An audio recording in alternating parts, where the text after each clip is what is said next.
본 방송에서 제공하는 투자 정보는 투자 판단에 대한 조언입니다. 방송에서 제공하는 주식의 가치, 가격 상승 및 하락에 대해서는 방송사에서 보장하지 않습니다.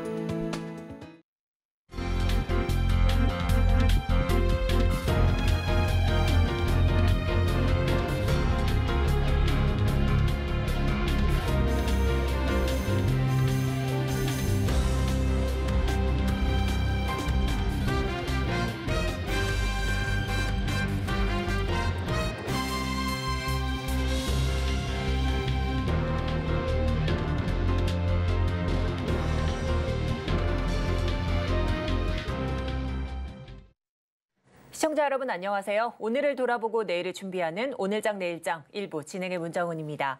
이 미국의 지난 2월 채용 공고 건수 감소와 이 약해진 민간 부문 고용 증가세 등 고용 지표 부진으로 간밤 뉴욕 증시 다우지수만이 소폭 상승하면서 혼조로 마감했습니다. 이런 가운데 현지 시간 7일 발표되는 3월 고용 보고서가 더욱 주목되고 있는 상황인데요. 이 지표마저 둔화할 경우 경기 침체 우려는 더욱 확산될 수 있기 때문입니다. 이 같은 우려에 국제 유가 5거래일 만에 하락했고요. 또 한편 애플과 넷플릭스 등 주요 기술주들도 일제히 하락 마감했습니다. 전기차들도 약세로 마감했는데요. 이 전일장 상승 마감한 국내 증시 현재 오전장부터 낙폭을 보이고 있습니다. 오늘도 장 막판까지 시장 흐름 꼼꼼하게 챙기시려면 저희 방송과 끝까지 함께해 주시기 바랍니다.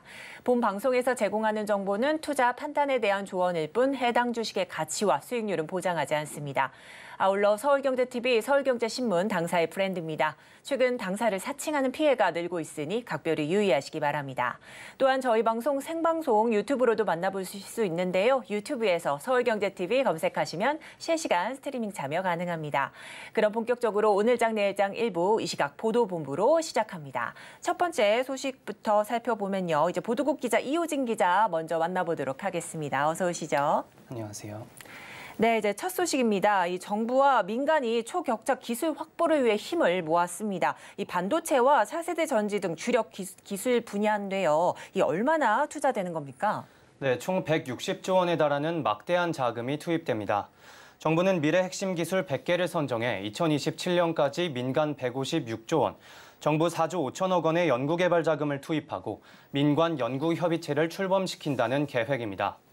과학기술정보통신부는 오늘 오전 비상경제장관회의를 열고 이 같은 내용을 담은 3대 주력기술 초격차 R&D 전략을 발표했습니다.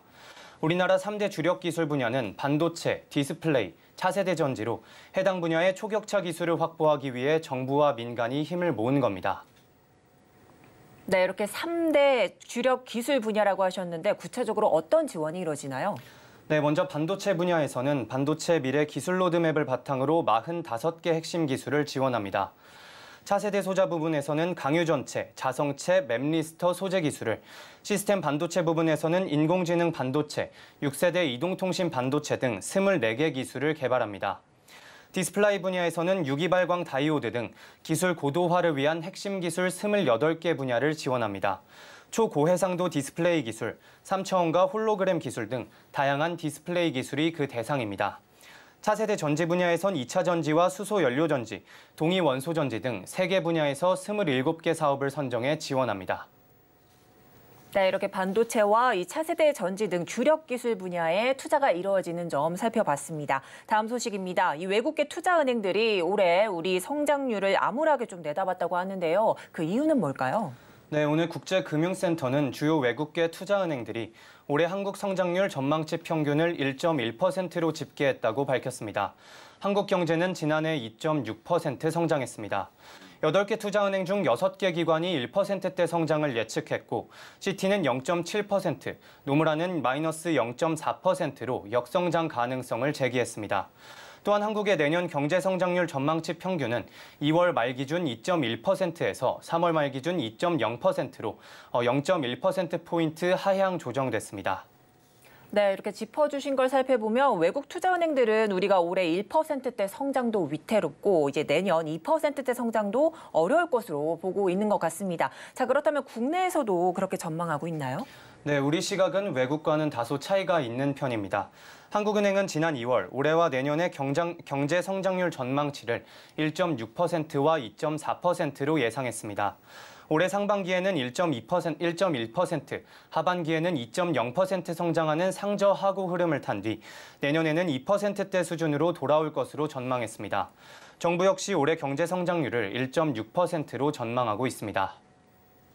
네, 이 외국계 투자은행들 우리 성장률을 좀 암울하게 책정한 점 좀 살펴봤고요. 마지막 소식 알아봅니다. 이 장보기가 겁난다는 얘기는 더 이상 새로울 게 없는 분위기가 됐습니다. 이 먹거리 물가 어떤 상황입니까? 네, 지난달 소비자 물가지수는 110.56을 기록해 지난해 동월보다 4.2% 올랐습니다. 상승률은 전월보다 0.6%포인트 하락했으며 작년 3월 4.1% 상승을 기록한 이후 1년 만에 가장 낮았습니다. 대표 먹거리 물가 지표인 외식과 가공식품의 물가 상승률은 전월 대비 소폭 하락했습니다. 하지만 아직도 전체 소비자 물가 상승률의 1.8배를 차지하고 있고 가공식품은 2.2배 수준입니다. 외식 부문 물가 상승률은 전체 평균 소비자 물가 상승률을 2년 평균 가까이 웃돌고 있으며 가공식품도 1년 넘게 평균을 상회 중입니다. 정부의 계속된 압박에 일부 식품 기업들이 가격 인상을 철회하긴 했지만 가격 인상을 단행하는 기업들도 있고 가격을 동결한 기업들도 가격 인상을 후반기로 연기한 것뿐이라 먹거리 물가 안정에는 다소 시간이 걸릴 것이라는 전망입니다. 네, 여기까지 듣겠습니다. 지금까지 보도국 이호진 기자와 함께했습니다. 오늘 도움 말씀 고맙습니다. 네, 그럼 이어서 오늘장 주목할 만한 공시 전해드리는 스피드 뉴스앤공시입니다. 김혜연 캐스터 준비하고 있습니다. 안녕하십니까. 스피드 뉴스앤공시 김혜연입니다. 오늘 우리 시장은 이 경기 침체 전조 현상들로 인해서 부담감을 느끼고 있는 분위기입니다. 또 이 밖에 아난티 대표의 부동산 부정거래 그리고 허위 공시 의혹들로 인해서 관련 기업들도 오늘장 주가 하락세를 면치 못하고 있는 상황인데요. 또 이 밖에 어떤 공시와 뉴스들이 나오고 있는지 확인해 보도록 하겠습니다. 네, 우선 첫 번째로 이 크라운 제과부터 살펴보도록 하겠습니다. 지난달 혜태 제과에 이어서 이번엔 크라운 제과의 매출 부풀리기 의혹이 나오고 있습니다. 크라운 제과의 내부 전산 화면에서 일부 영업소가 직원의 이름으로 가짜 매출을 잡은 뒤 주기적으로 정리하는 작업을 벌인 정황이 포착이 됐다라는 이야기가 나오고 있죠.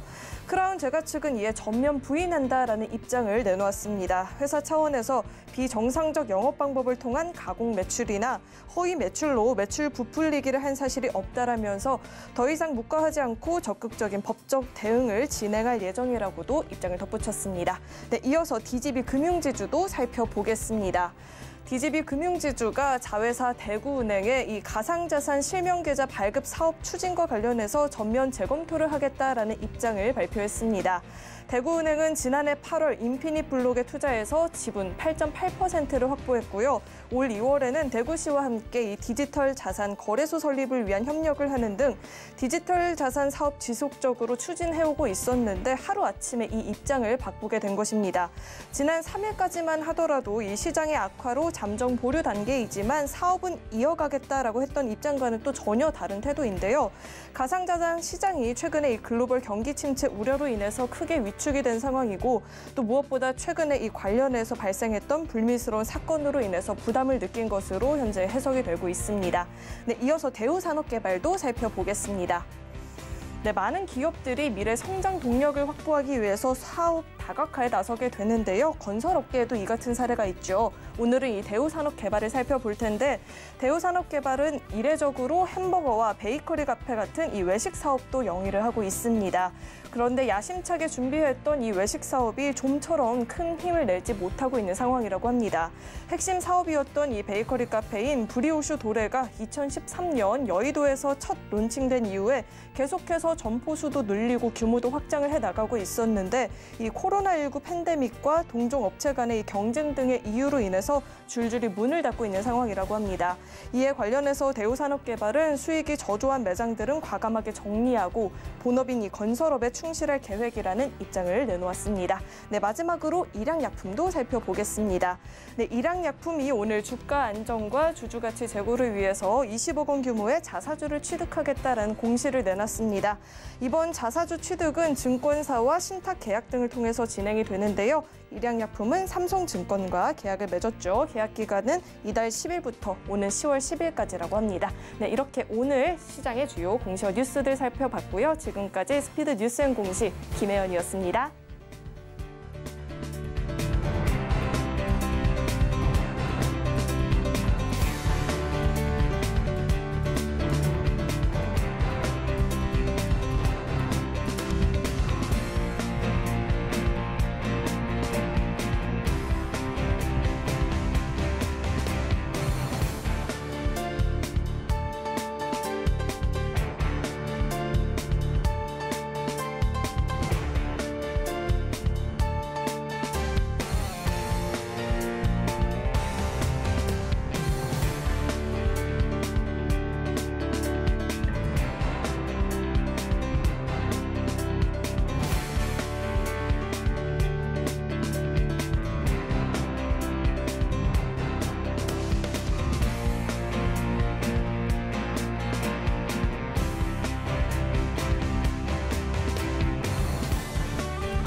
네, 이 시각 시장을 주도하는 핵심 이슈는 무엇인지 이 전문가 의견과 AI 참견까지 더하는 AI 상담소 이어갑니다. 오늘은 루크 투자연구소 임순재 대표님 나와 계십니다. 어서 오세요. 네, 안녕하십니까? 네, 그럼 오늘 나눠볼 이슈, 첫 번째 이슈부터 화면으로 한번 만나보도록 하겠습니다. 자, 중국 또다시 자원을 무기화하면서 조금 많이 시끄러운 상황입니다.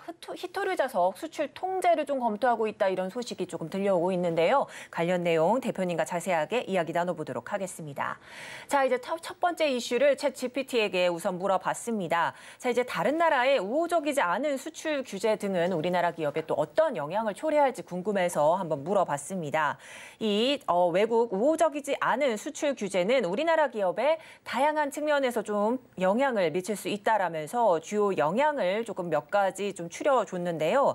첫 번째, 수출 대상 시장 접근에 좀 제한이 올 수가 있겠고, 경쟁력도 저하되며 또 비용 증가가 조금 야기되겠고, 무역 파업 리스크까지 이렇게 말을 해줬습니다. 여기에 기술 및 혁신이 좀 저해되고 대응에 따른 비용도 증가된다 이런 말들을 해왔는데, 자, 이렇게 좀 중국의 우호적이지 않은 수출 규제가 조금 예상되고 있는 상황인데요. 챗GPT 내용을 어떻게 좀 보셨는지 어떤 의견이실까요? 네, 뭐 수출 규제라는 게 뭐 지금 뭐 자유무역 상황에서 상당히 이제 불합리한 그런 상황이다라고 보시면 될 것 같고요. 특히 뭐 수출 규제 관련돼서 우리나라 같이 수출을 많이 하는 그런 국가한테는 수출 규제가 상당히 좀 부정적으로 영향을 미칠 수밖에 없다라고 보여집니다. 네. 뭐 특히 뭐 오늘 같은 경우 이제 중국에서 히토류 관련된 부분을 그렇죠. 뭐 수출을 뭐 중단할 거를 뭐 검토하고 있다라는 네. 그런 얘기가 나오면서 네네. 뭐 이런 식으로 된다라고 하게 되면 뭐 히토류라는 것 자체가 상당히 이제 중요한 그런 이제 광물 중에 하나이기 때문에 네. 뭐 국내 산업에도 좀 부정적인 영향을 미치지 않을까라는 생각을 해보고 있습니다. 그렇죠. 이 말씀해 주신 걸 조금 자세하게 다뤄보도록 하겠습니다. 이제 미국이 첨단 산업에서 좀 중국 옥죄 얘기를 조금 하면서 중국도 좀 반격에 나선 것 같은데, 일본 요리우미 신문에 따르면 중국 정부의 수출 규제 리스트 품목에 이 말씀해 주신 히토류 자석 관련 기술이 추가될 거란 이야기가 있습니다. 이 관련 내용 한번 보시면요. 이 환경 분야와 안보 분야, 전자제품 분야에 이 히토류 자석들이 이렇게 조금 사용이 되지고 있는 가운데 환경 분야에는 뭐 전기차와 풍력 발전 등에 조금 쓰이고 있는 상황이지 않습니까? 자, 그렇다면 이 우리나라도 영향을 좀 받을 것 같은데 좀 자세하게 살펴주신다면 어떤 내용들이 있을까요? 네, 일단 뭐 미국 중국 간의 이제 무역 분쟁이 최근에 이제 좀 격화되고 있는 그런 분위기입니다. 그렇죠. 특히 이제 미국 측에서 반도체 관련된 이제 여러 가지 이제 제재를 지금 중국 측에 하고 있다라고 보시면 될 것 같고요. 뭐 대표적으로 이제 반도체 지역법 내에 미국 내에 투자하는 그런 기업에 대해서는 향후 10년 동안 중국 투자가 이제 어려워진다라는 부분이 있고요. 네. 또 하나가 이제 대중국 이제 반도체 장비 수출을 지금 통제를 하고 있다라는 겁니다. 단순히 미국뿐만 아니라 최근에 일본과 네덜란드도 관련된 장비의 수출을 지금 제한하겠다라고 이제 발표한 상황이기 때문에 중국 입장에서 보면 반도체 관련돼서 상당한 어려움을 이제 겪고 있는 그런 상황입니다. 뭐 그러다 보니까 중국 입장에서 이를 어떻게 보면 타개하는 측면에서 본다라고 하게 되면 이제 비슷한 다른 이제 카드를 꺼내서 이제 압박을 하겠다라는 그런 측면에서 아마 이게 검토가 된 걸로 그렇게 예상이 되고 있고요. 네. 특히 이제 히토류 관련된 자석류는 뭐 제일 많이 사용되는 게 뭐 네오디움, 그다음에 이제 뭐 화면에도 보듯이 이제 사다륨, 사마륨, 이제 코발트 그렇죠. 이런 이제 네. 두 종류가 이제 가장 많이 쓴다라고 보시면 될 것 같습니다. 뭐 두 제품의 뭐 중국 시장 점유율이 상당하네요. 지금 84%, 90%가 될 만큼 네. 상당 부분 이제 큰 비중을 차지하고 있다라고 네. 보시면 될 것 같은데요. 네. 특히 이제 이런 히토류에 대한 자석이 연구 자석들을 만드는 겁니다. 이런 연구 자석을 만든다라는 거는 이제 그러니까 모터에 이제 꼭 네. 필요로 한 그런 이제 그 부품이다라고 보면 될 것 네. 같고요. 모터를 만들지 못한다라고 하게 되면 모터로 가동되는 모든 거는 이제 그렇겠죠. 이제 만들지 못한다는 네. 거죠. 그래서 얘기 나온 게 전기차 같은 경우 모터로 구동이 되기 때문에 그렇죠. 모터가 네. 중요하다라고 보시면 될 것 같고요. 또 하나가 풍력 발전 같은 경우도 그 큰 이제 프로펠러를 돌려서 전기를 만들 때 네. 모터가 필요로 합니다.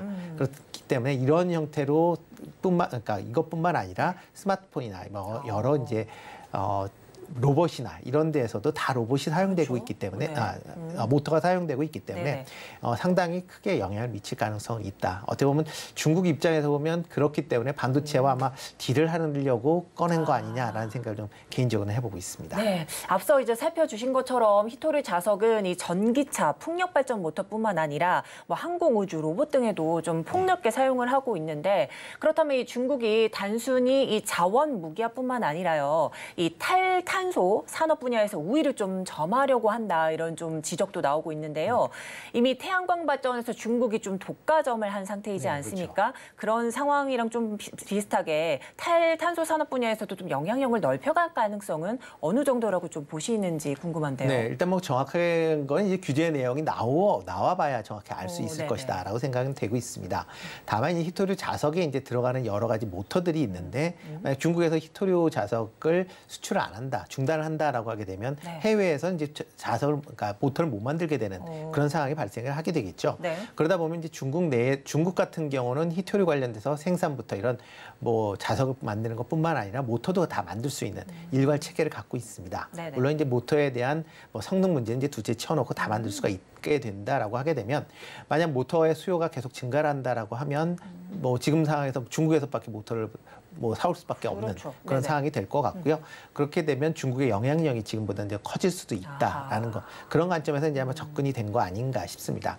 네. 다만 이제 최근 들어 이제 히토류 관련된 이제 자석에 대해서 이제 중국이 너무 편중되다 보니까 히토류를 쓰지 않은 이제 연구 자석에 대한 논의가 많이 지금 되고 있다라는 거는 어떻게 보면 좀 시간 대신 이제 좀 시간이 걸린다라고 하게 되면 네네. 뭐 중국의 영향력이 상대적으로 좀 떨어질 가능성은 있다라고 생각이 됩니다.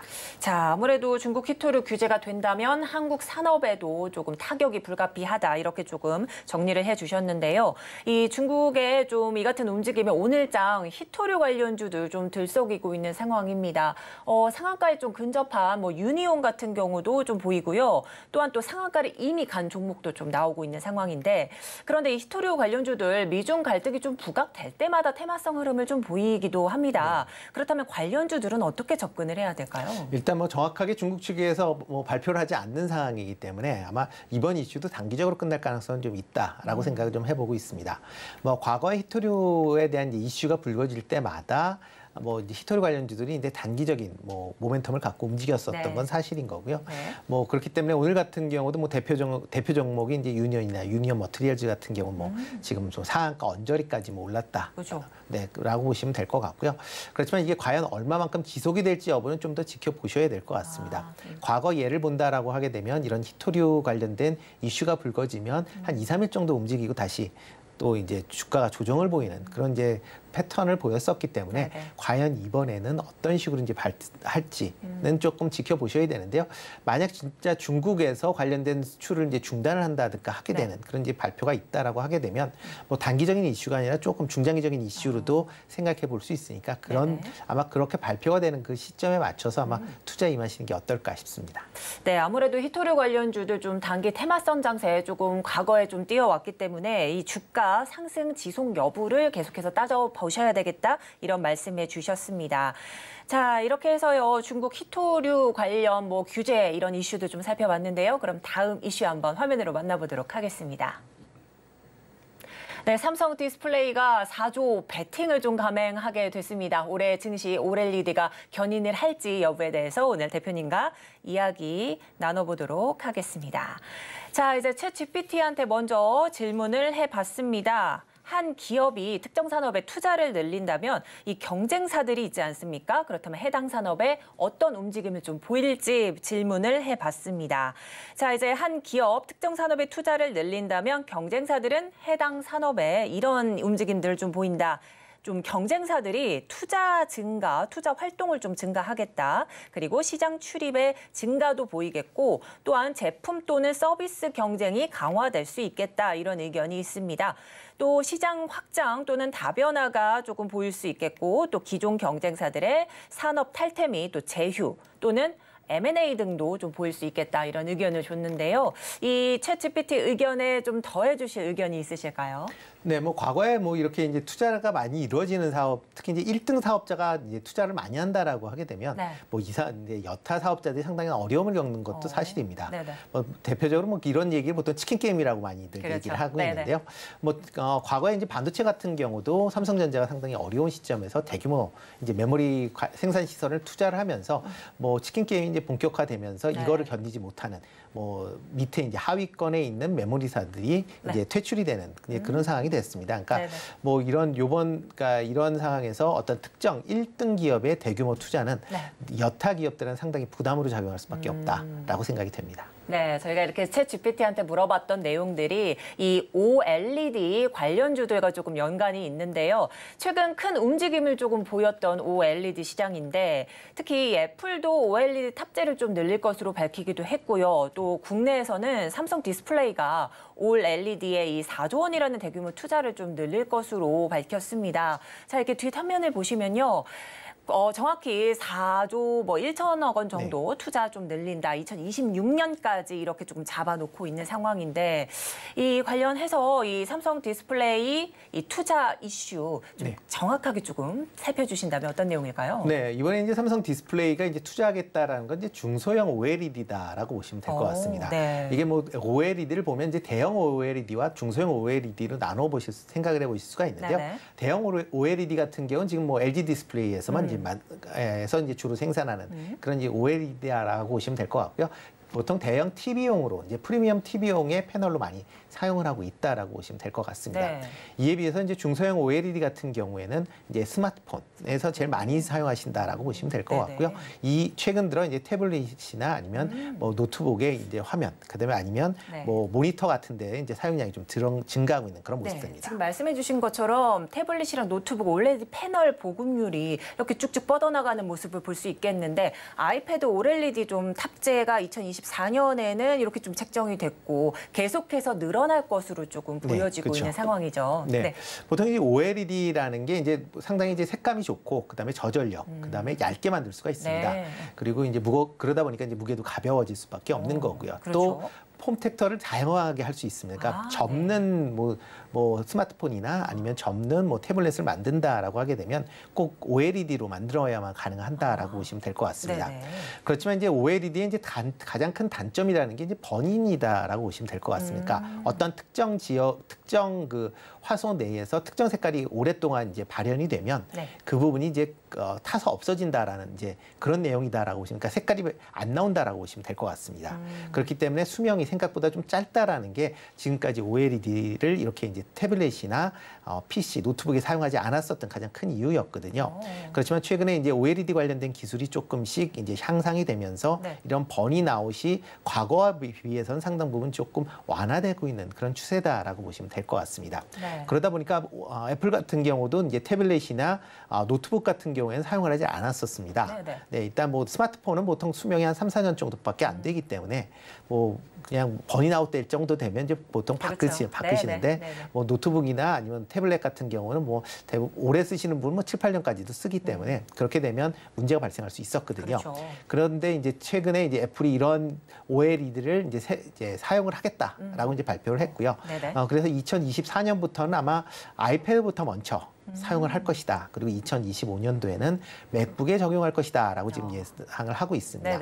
이렇게 이제 애플에서 사용한다라고 하는 이제 OLED는 대형 OLED가 아니라 중소형 OLED 패널이다라고 보시면 될 것 같고요. 그러다 보니까 삼성 디스플레이가 이번에 4조 1천억을 들여서 이제 투자를 하는 그런 사항도 이런 애플향 그 매출을 기대를 하면서 투자한 거 아니냐라는 그런 이제 예상들을 해보고 있습니다. 네, 그렇습니다. 자, 그런데 이 OLED 업종이 지금까지는 조금은 소외돼 왔던 이런 좀 사실이 있는데 실적이 다소 따라오지 못할 것이다라는 이런 관측도 조금 나오고 있습니다. 특히 LG 디스플레이는 다소 좀 빠른 투자를 좀 감행하다 보니까 실적에 좀 리스크로 작용할 수 있다, 이런 좀 분석도 나오는데요. 이 삼성 디스플레이 앞서 좀 살펴주신 것과 마찬가지로 또 LG 디스플레이 양사의 뭐 실적과 주가 전망은 좀 어떻게 보시나요? 네, 일단 뭐 현재 이제 상장돼 있는 게 LG 디스플레이밖에 없었기 때문에 LG 디스플레이 때문에 이제 디스플레이 관련주들이 조금 약세를 미쳤다라고 보시면 될 것 같습니다. 특히 뭐 코로나 시기에 이제 패널에 대한 수요가 증가하면서 실적이 상당히 좋아졌다가 이후에 이제 전방 산업이 이제 IT 관련된 사업들이 이제 조금 부진해지면서 패널 부분도 같이 지금 부진한 그런 성과를 좀 기록을 했다라고 보시면 될 것 같고요. 특히 이제 LG 디스플레이 같은 경우에는 그 대형 OLED에 투자가 상당히 많이 이루어졌습니다. 뭐 그렇지만 대형 OLED의 일단 판매가 예상보다는 그렇게 뭐 크진 않았기 때문에 그거에 대한 부분이 좀 적자가 좀 발생을 하고 있는 그런 상황이고요. 네네. 최근에 이제 중소형 OLED에 대한 투자도 확대되고 있는 그런 상황입니다. 네네. 그렇기 때문에 이런 상황을 본다라고 하게 되면 장기적인 관점에서 뭐 LG 디스플레이도 뭐 나쁘진 않다라고 보여지는데 문제는 이제 LG 디스플레이 같은 경우에 이제 대형 OLED 중심으로 이제 되다 보니까 일단 실적 부분이 상당히 우려가 좀 시장에서 그렇죠. 크다라고 보시면 될 것 같습니다. 특히 이제 작년 하반기서부터 실적이 부진해졌고요. 뭐 올해 상반기도 상당히 이제 부진할 걸로 예상이 되고 있습니다. 네. 이에 따라 최근에 LG전자에서 1조 정도의 자금을 차입을 했습니다. 네네. 뭐 자금 차입한다라는 게 뭐 신규적인 투자를 하기 위해서 자금을 차입하는 거다라고 하게 되면 긍정적으로 영향을 미칠 수는 있지만 LG 디스플레이 같은 경우는 최근에 계속 적자가 커지고 있는 상황에서 네. 이 자금은 아마 이런 이제 적자 관련된 부분을 좀 메꾸는 운영 자금으로 사용될 가능성이 좀 더 크다라고 생각이 되고 있고요. 네. 그러다 보면 어느 정도 실적이 반전이 이루어질 때까지는 LG 디스플레이 주가는 뭐 조금 약세를 보일 가능성도 있다라고 생각이 되고 있습니다. 그렇기 때문에 그런 관점에서 접근하시는 게 좋을 것 같고요. 삼성 디스플레이 같은 경우는 현재 풍부한 자금력을 갖고 있습니다. 뭐 삼성전자에 20조를 빌려줄 만큼의 자금을 갖고 있는데요. 그 외에도 지금 작년 말 기준으로 삼성 디스플레이가 갖고 있는 현금성 자산, 그다음에 단기 금융 자산이 네. 32조 정도 됩니다.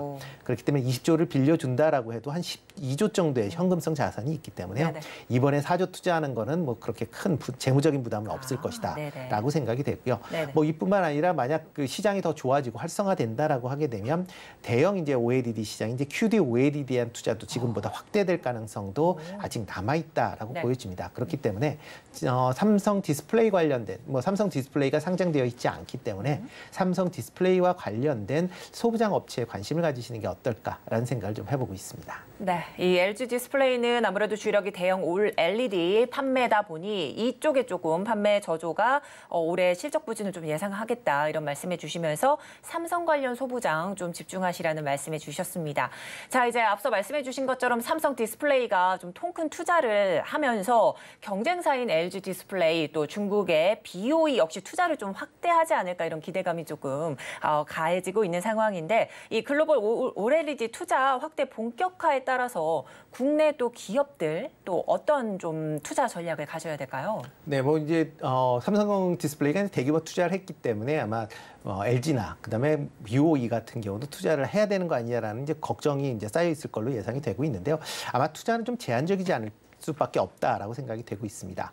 뭐 LG 디스플레이는 조금 전에도 말씀했듯이 적자 규모가 뭐 여전히 큰 그런 상황에서 신규 투자하기에는 자금 사정이 이렇게 좀 빡빡한 그런 상황이다라고 보시면 될 것 같고요. 그러다 보니까 투자하는 부분, 기존에 투자했었던 부분에 뭐 연속적인 부분을 제외하고 신규 투자는 조금 어려울 가능성은 있다라고 네. 생각이 되고 있고요. BOE 같은 경우는 중소형 OLED에 대한 투자는 계속 확대될 걸로 예상이 되고 있습니다. 특히 이제 애플향 이제 OLED 매출에 대한 기대감들을 계속 갖고 있기 때문에 이런 중소형 OLED에 대한 투자는 확대될 걸로 예상이 되고 있는데 다만 이제 대형 OLED 부분은 BOE가 자체적으로 만들 수 있는 기술은 없기 때문에 아마 국내 업체에 관련된 기술을 뭐 활용을 해야 되는 그런 상황입니다. 그런데 지금 상황으로는 그렇기 때문에 지금 당장 BOE가 대규모 OLED를 투자하기는 좀 어렵지 않을까. 그렇기 때문에 뭐 삼성의 이번에 대규모 OLED 투자는 아마 시장의 선도성을 좀 더 강화시키는 그런 이제 역할을 하지 않을까라는 기대를 해보고 네네. 있고요. 뭐 아까 좀 전에도 말씀드렸듯이 그렇기 때문에 삼성 밸류체인에 있는 소부장 관련된 기업들한테 조금 더 관심을 가지실 필요가 있다라고 생각이 되고 있습니다. 네. 특히 이제 소부장 관련돼서 뭐 소재나 그러니까 뭐 OLED 소재나 그다음에 OLED 장비 관련된 기업에 조금 더 관심 있게 보시면 어떨까 싶고요. 네. 뭐 대표적으로 뭐 OLED 장비다라고 하게 되면 뭐 소루스 첨단 소재 같은 경우에 최근에 2차 전지에 대한 부분도 얘기가 나오고 있지만 네네. 뭐 OLED 이제 소재에 관련된 그런 이제 부분도 있으니까 그런 부분 좀 관심 있게 보시면 좋을 것 같고요. 네. 뭐 덕산 네오룩스 같은 경우도 OLED 소재 관련된 그런 부분을 하고 있으니까 네. 그런 부분도 좀 참고해서 보시면 어떨까 싶습니다. 네, 아쉽지만 오늘 말씀 여기까지 듣도록 하겠습니다. 이 탑픽 종목과 가격 전략은 화면으로 만나보도록 하겠고요. 지금까지 루크 투자연구소 임순재 대표님과 함께했습니다. 오늘 도움 말씀 고맙습니다. 네, 고맙습니다.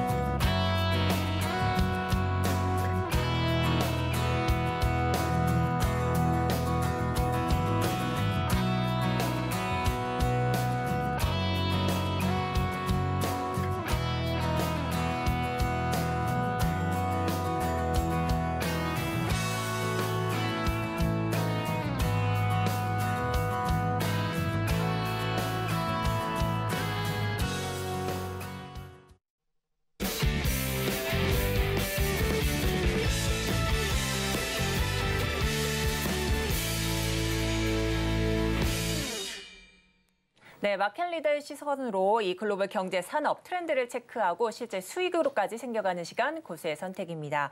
오늘은 김한진 이코노미스트와 함께 해봅니다. 어서 오시죠. 네, 안녕하세요.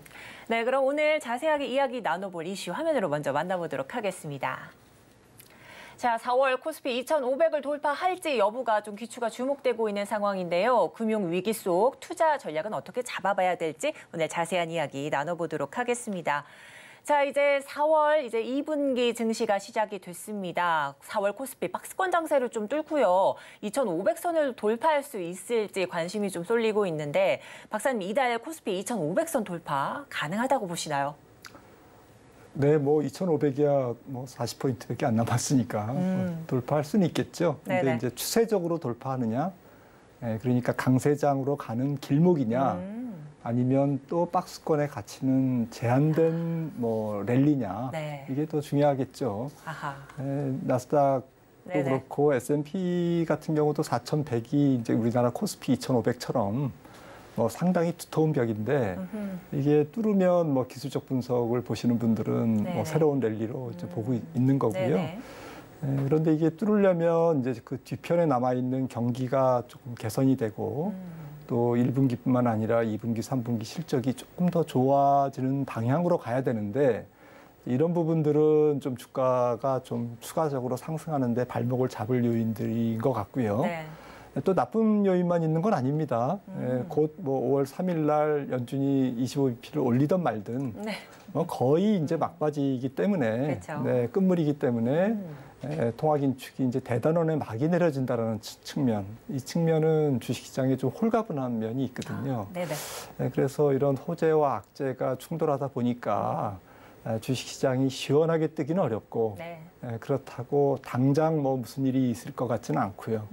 4월도 그나마 좋은 쪽으로 본다면 네. 그래도 악재에 대한 부담, 이런 여러 가지 부담들이 상당히 반영돼 있기 때문에 그래도 뭐 종목장이라든지 조금 뭐 여러 가지 그래도 재료가 먹히는 네. 그래도 해볼 만한 장이지 않냐. 네. 뭐 지수 자체가 크게 뜨지는 않더라도 네. 이렇게 생각을 합니다. 네, 현재 호재와 악재가 좀 혼재돼 있는 시장이다 말씀해 주셨는데 종목별 장세로 좀 해볼 만한 장이 아닐까 이런 말씀도 해주셨습니다. 이제 다만 이 말씀해 주신 것처럼 연준의 통화 정책에 조금 귀추가 좀 쏠리고 있는 상황인데 이 코스피 200, 500선 돌파가 좀 제한될 수도 있다 이런 얘기도 나옵니다. 이 연준 이 통화 정책 지난해 글로벌 증시를 상당히 압박을 했지 않습니까? 그래서 앞으로 5월 FOMC에서 연준 뭐 금리 동결이다, 베이비 스텝이다 말씀해 주신 것처럼 의견이 팽팽한데 시장은 지금 현재 화면 보시는 것처럼 동결 쪽으로 조금 가능성이 높다 이렇게 좀 점치고 있는 상황입니다. 자, 이제 5월 FOMC에서 이 한미 기준금 FOMC에서 연준의 이 행보가 조금 기추가 주목되고 있는 상황인데요. 연준 과연 어떤 결정을 좀 내릴지도 궁금합니다. 네, 지금 뭐 CME 선물 시장에서는 사실 조금 뭐 동결 쪽에 더 무게를 싣고 있고요. 조금 왔다 갔다 하고 있습니다. 근데 또 중요한 거는 7월부터는 한 4번 정도 금리 인하를 할 거라고 시장은 좀 기대하고 있고요. 그렇죠. 네, 근데 좀 뭐 이게 잘 아시다시피 이 시카고 선물 시장에서 네. 패드워치 이 선물 시장은 좀 왔다 갔다 합니다. 제 생각에는 그동안 연준의 행보로 봤을 때는 25bp 인상이 좀 유력해 보이고요. 그래서 최종 금리가 5.0에서 5.25로 그렇죠. 25bp 올라가면서 연준의 통화 긴축이 1년 뭐 한 2개월 만에 네. 대단원의 막을 내리지 않을까라고 네. 생각을 합니다. 현재 이제 한미 기준금리 추이를 네. 한번 살펴보도록 하겠습니다. 자, 이제 한국이 뭐 지난번 동결을 좀 했고요. 그다음에 미국은 좀 소폭 올렸고 이제 5월 달에 동결이 조금 예상된다. 이런 추이가 조금 계속되고 있는 상황인데 이렇게 된다면 다음 장 한번 보시면은 한미 금리 격차가 1.5 포인트 이렇게 네. 나는 상황이 되는 거죠. 네. 그래서 한국은행도 뭐 우리나라 물가도 조금 진정되는 분위기고 또 성장률도 하반기에 조금 안 좋을 것으로 예상이 되기 때문에 이런 부분만 보면 뭐 한국은행이 금리를 올리기가 상당히 불편한 그러한 시점이지만 그럼에도 불구하고 말씀 주셨듯이 한미 기준금리 차가 조금 달러가 기본적으로 큰 폭의 조금 약세로 가는 국면이면 괜찮은데 하반기에 묵직한 경기 둔화의 요인이 있기 때문에 네네. 달러가 약세로 가더라도 큰 폭으로 약세로 가지는 않을 거다. 그 얘기는 원달러가 네. 좀 내려갈 가능성은 조금 낮은 상태. 그러니까 원달러가 강세로 가기 어려운 상태에서 네네. 한미 기준 금리 차가 150bp, 1.5%포인트 이상 벌어지면 네. 한국은행도 4월 금통위에서 다음 달 금통위에서 이번 달이죠. 네네. 일단 금통위에서 25bp를 인상하지 않을까. 저는 네. 이제 조금 매파적인 결정이 나오지 않을까 이렇게 생각을 합니다. 예, 그렇습니다. 이 연중 그렇다면 뭐 요렇게 조금 점쳐지고 있는 상황인데 이 글로벌 증시에 관해서는 금융위기 이야기를 좀 빼놓지 않을 수가 없는 상황인데요. 이 월가의 황제라고 불리죠. JP모건 다이먼 회장도 현재 위기가 2008년과는 좀 같진 않지만 이 향후 언제 끝날지 미지수고 이렇게 보시면 몇 년간 그 영향권에 좀 들 것 같다 이런 말을 해주고 있습니다. 뭐 돈의 방향과 속도가 이전과 크게 달라졌다는 상황, 또 여러 가지 복합적인 이런 이슈들이 좀 맞물려 있는 시장이다 보니까 앞으로 영향권 조금 지켜봐야 된다 말씀을 했는데 하지만 사우디 경제 고문들은 또 다른 해석을 좀 내놨습니다. 마찬가지로 2008년 금융위기 당시에 좀 볼 수 없었던 수준의 투심 악화가 조금 보이지만 이는 또한 강세장의 신호다 이런 분석도 나오고 있는데 이 개인 투자자분들은 후자 쪽에 조금 더 이 해석을 더 지지하고 싶을 텐데요. 어떻게 생각하시나요? 네, 금융위기가 올지 않을지는 모르죠. 그런데 2008년과 같은 금융위기가 오지 않을 것으로 사람들이 보는 이유는 네네.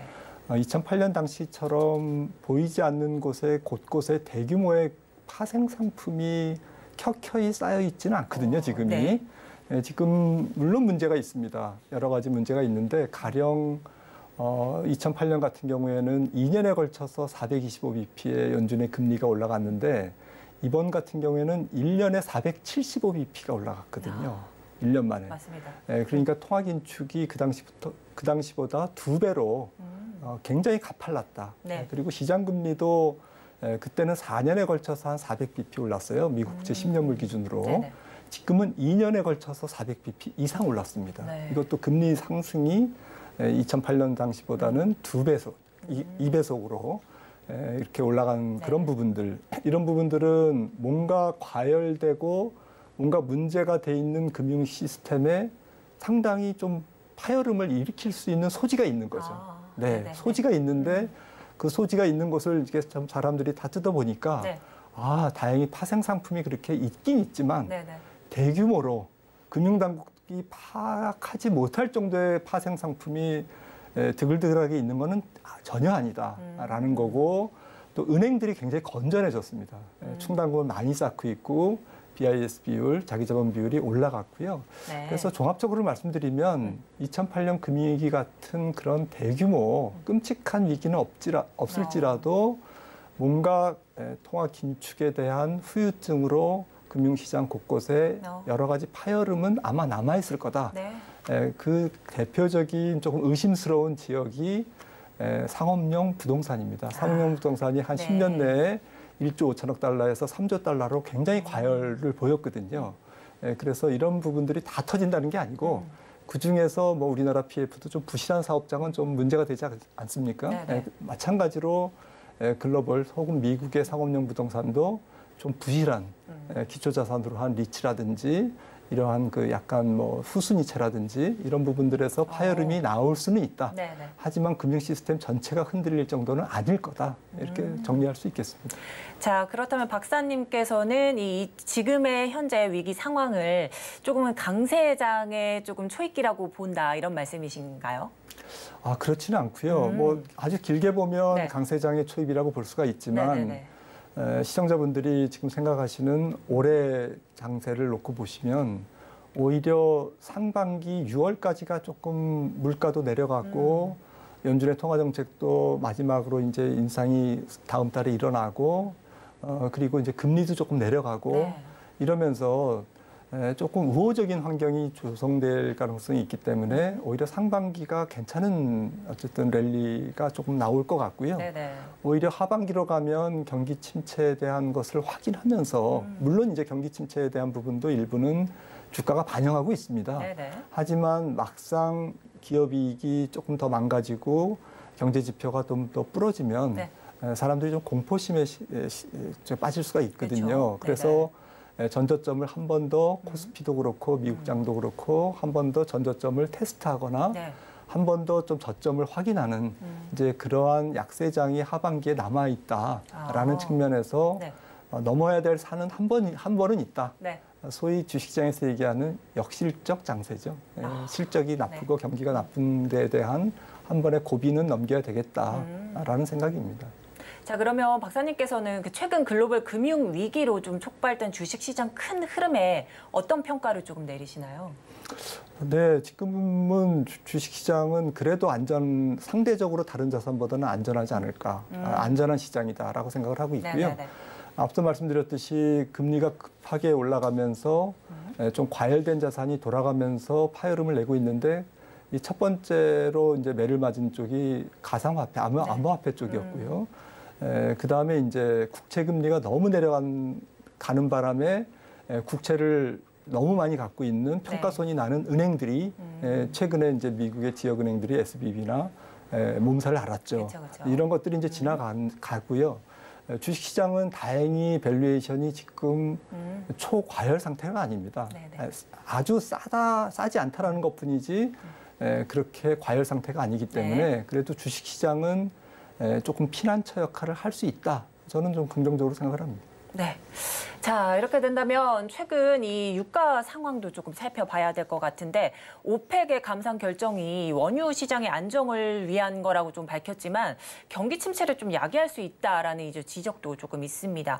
근데 앞서 이제 증산 요구를 했던 바이든에는 좀 맞서는 이런 행보인 것 같은데 이 미스터 에브리싱이죠. 빈산말 왕세자가 이 탈미국 노선을 좀 택한 듯도 보이고요. 이 먼저 오펙 플러스 기습 감산 그 배경이 좀 어디에 있을지 살펴주신다면요. 네, 이례적으로 일요일 날 기습 감산을 했습니다. 그렇죠. 네, 그래서 116만 배럴인데요. 그렇죠. 이렇게 좀 감산 발표량을 이렇게 했는데 오펙 플러스가 하루에 전 세계 원유 사용량이 1억 배럴 정도 됩니다. 그러니까 116만 배럴 정도면 1%죠. 그렇죠. 그런데 이미 이제 러시아가 감산하고 있는 부분이 50만 배럴 있고, 그리고 지난 10월에 200만 배럴을 감산한 바 있습니다. 그렇죠. 오펙 플러스가. 그래서 이걸 따져보면 한 3.6%니까 굉장히 큰 규모죠. 원유 수급은 되게 타이트하게 돌아가기 때문에 1%만 어긋나도 유가에 큰 폭의 영향을 미칩니다. 그래서 작은 문제는 아닌데 그래도 다행스러운 부분은 저는 이미 생산을 못해서 오펙 플러스 국가들이 감산을 이미 시행한 부분이 70만 배럴이나 됩니다. 그러니까 이미 70만 배럴은 생산을 못하고 있는 거예요. 허수인 거죠. 그래서 70만 배럴 빼고 작년에 200만 배럴을 감산했지만 작년에도 200만 배럴 감산한 다음에 WTI 기준 유가가 80에서 90달러에 왔다 갔다 하다가 연말에는 80불대로 안정됐거든요. 그러니까 감산이 반드시 유가 상승으로 이어지는 케이스는 없다라는 거. 오히려 역사적으로 감산한 다음에는 3개월, 6개월 유가가 하락했습니다. 수요가 위축되기 때문에 그런 거죠. 그래서 이번에도 하반기에 조금 세계 경기가 둔화될 가능성이 높기 때문에 제 생각에는 큰 폭의 유가 상승보다는 오펙 플러스가 유가가 하락하는 것을 저지하기 위한 선제적인 행동에 나섰고 또 특히나 미국이 지금 금융 시스템의 안정을 취하려고 노력하는 과정에서 미국에 상당히 불편함을 안겨주는 그런 외교적 제스처까지도 조금 감행을 했다라고 저는 생각을 합니다. 약간 외교적인 측면이 있지 않았나라고 생각을 합니다. 네, 이 오펙 플러스 감산으로 또 국제 유가 100달러까지 치솟는 게 아닌가 이런 좀 우려도 나오는 상황인데 이 최근 사우디에서 비전 2030 투자금 유치를 위해서 유가를 인상해야 한다는 얘기도 나오기도 합니다. 근데 박사님께서는 유가가 어디까지 오른다고 보시는지 궁금한데요. 네, 일시적으로 뭐 지금 뭐 90불대 중반까지는 갈 수가 있습니다. 원래 선물 시장에서도 워낙 그 수요가 조금 투기적인 세력도 있고요. 또 유가가 조금만 오르려고 하면 또 쇼커버링, 공매도의 쇼커버링도 가세하기 때문에 일시적으로 90불대 초중반은 가능합니다만 실수요 측면에서는 100불 가능성은 조금 적고 하반기 유가는 오히려 80불대에서 안정을 찾지 않을까. 저는 이제 수요 쪽에 조금 더 무게를 두는 입장이죠. 네. 네, 그렇습니다. 자, 이런 원유 감산 이슈로 이 정유주도 좀 호재로 좀 작용하기도 하는데 이렇게 되면 정유주 접근에 조금 고민이 될 상황입니다. 어떤 전략을 좀 가져가야 될지 궁금한데요. 네, 뭐 정유주는 제가 엑스퍼트가 아니기 때문에 좀 뭐 말씀드리기가 그렇지만 정유주는 대체로 이제 조금 뭐 그동안 고유가 시대의 수혜주죠. 그리고 현재로서는 뭐 약간 경기에 방어적이진 않지만 경기에 민감하지만 그래도 PR이 낮고 재무구조가 좋다라는 점에서는 약간 가치주 성격이 있거든요. 그래서 그런 측면에서 조금 뭐 각광을 살짝 받을 수는 있겠지만 정유주가 여기서 유가가 계속 상승하면서 탄력을 받고 조금 주도주 쪽에 가깝게 이렇게 랠리를 피기에는 좀 한계가 있지 않을까라고 생각을 합니다. 자, 그렇다면 최근 이 EU도 넷제로, 뭐 탄소제로 이런 좀 선언으로 좀 에너지 상승에는 조금 상승 재료가 충분히 조금 남아 있는 상황인 것 같은데 이 변동성을 좀 유가가 보이고 있고요. 또 신재생 에너지 집중되고 있는 상황인데 어떤 전략을 조금 가져가야 될지도 궁금합니다. 네, 신재생 쪽은 뭐 계속 관심을 가져야죠. 좀 밸류에이션은 뭐 높은 종목들도 있고 좀 착한 종목들도 섞여 있지만 태양광이나 풍력 이런 쪽의 수주는 계속 늘어날 것 같습니다. 전 세계가 투자를 집중하고 있고요. 특히나 뭐 어쨌든 그 전기차 부분도 계속되기 때문에 제 생각에는 좀 녹색 금속이라는 게 이제 조금 그 구리, 니켈, 리튬 뭐 이런 것들이 전기차와 관련된 대표적인 녹색 금속이거든요. 그래서 녹색 금속을 모아놓은 ETF라든지 이런 것들은 좀 중장기 관점에서 투자하셔도 괜찮지 않을까라고 조심스럽게 말씀드리고요. 리튬 같은 경우는 특히 2차 전지 쪽에서 지금 상당히 지금 뭐 서로 광산을 확보하느라고 전쟁을 벌이고 있습니다. 2040년까지 수요가 한 40배 정도 증가할 가능성이 지금 높다라고 전문가들이 보고 있기 때문에 이런 부분에서도 니켈 같은 금속은 굉장히 희귀 금속으로 좀 가격 상승이 오히려 좀 앞으로도 있지 않을까라고 생각을 합니다. 네, 아무래도 이 유가 급등, 뭐 등락이 조금 계속해서 급등하는 상황 속에서 신재생 에너지 조금 집중을 해볼 만한 필요가 있겠다 말씀해 주시면서 여기에 녹색 광물이죠. 구리와 니켈 등의 중장기적으로 좀 유망한 좀 산업이기 때문에 지켜보라 말씀해 주셨습니다. 오늘 여기까지 말씀 듣도록 하겠습니다. 지금까지 김한진 박사님과 함께했습니다. 오늘 고맙습니다. 네, 오늘장 내일장 1부 마칠 시간이 됐습니다. 본 방송에서 제공하는 정보는 투자 판단에 대한 조언일 뿐 해당 주식의 가치와 수익률은 보장하지 않습니다. 아울러 서울경제TV, 서울경제신문은 당사의 브랜드입니다. 최근 당사를 사칭하는 피해가 늘고 있으니 각별히 유의하시기 바랍니다. 오늘 준비한 소식은 여기까지입니다. 저희는 2부로 돌아오도록 하겠습니다. 함께해 주신 여러분 고맙습니다.